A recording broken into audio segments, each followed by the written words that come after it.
Assalamualaikum warahmatullahi wabarakatuh. Baik, kembali lagi bersama saya Saryana dari kelas 28B. Baik, kesempatan kali ini saya akan menjelaskan materi tentang implementasi dan evaluasi kurikulum.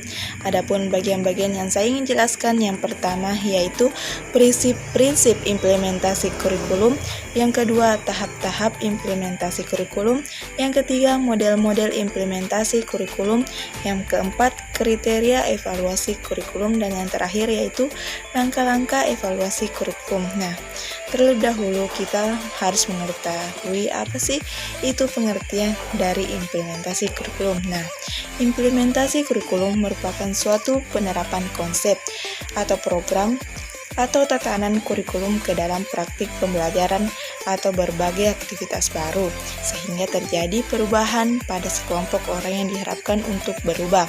Selanjutnya, saya masuk pada prinsip-prinsip implementasi kurikulum. Nah, adapun prinsip-prinsip implementasi kurikulum meliputi perolehan kesempatan yang sama, yaitu semua peserta didik di sini secara demokratis dan berkeadilan untuk memperoleh pengetahuan dan keterampilan dan sikap.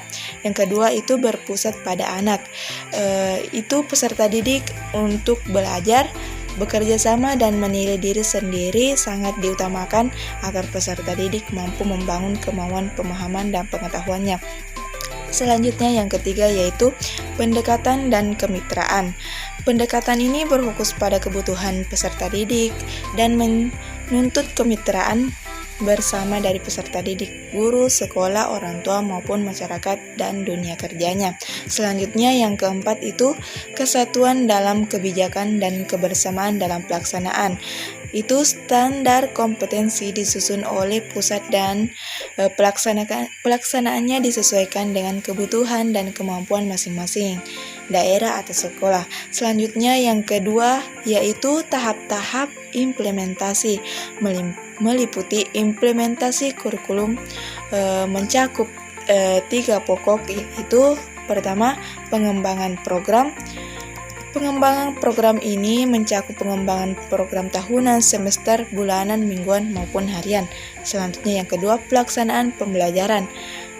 Pelaksanaan pembelajaran ini itu interaksi antara peserta didik dengan lingkungannya sehingga terjadi perubahan perilaku ke arah yang lebih baik. Selanjutnya yang ketiga itu evaluasi hasil belajar, yaitu pelaksanaan kurikulum catur bulan atau semester serta penilaian akhir formatif dan sumatif mencakup penilaian keseluruhan secara utuh untuk keperluan evaluasi pelaksanaan kurikulum.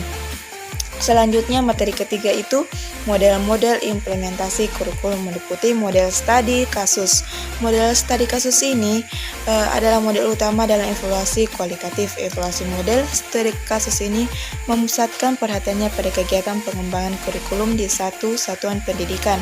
Selanjutnya itu model iluminatif.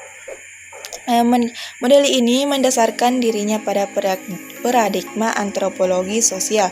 Model juga memberikan perhatian tidak hanya di kelas maupun suatu inovasi kurikulum yang dilaksanakan. Yang ketiga itu model responsif. Model responsif ini menekankan pada kedudukan, pernyataan, dan masalah yang ditemui oleh perhatian para pendengar yang berada di program evaluasi. Selanjutnya saya masuk pada materi evaluasi kurikulum. Nah, sebelum itu kita harus mengetahui apa sih itu pengertian dari evaluasi. Nah, evaluasi merupakan suatu proses pertimbangan mengenai nilai dari arti suatu yang dipertimbangkan. Sesuatu yang dipertimbangkan itu bisa benda, orang, kegiatan, keadaan, atau sesuatu kesatuan tertentu. Sedangkan kurikulum adalah sesuatu yang direncanakan sebagai pegangan guna mencapai tujuan pendidikan.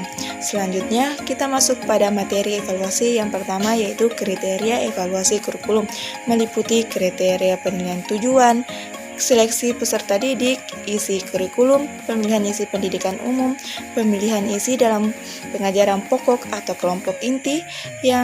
Selanjutnya pemilihan isi metodologi pendidikan, pemilihan isi kelompok penunjang, pemilihan metode dan media, pemilihan bimbingan dan penyuluhan, pembinaan profesional kependidikan dan organisasi kurikulum.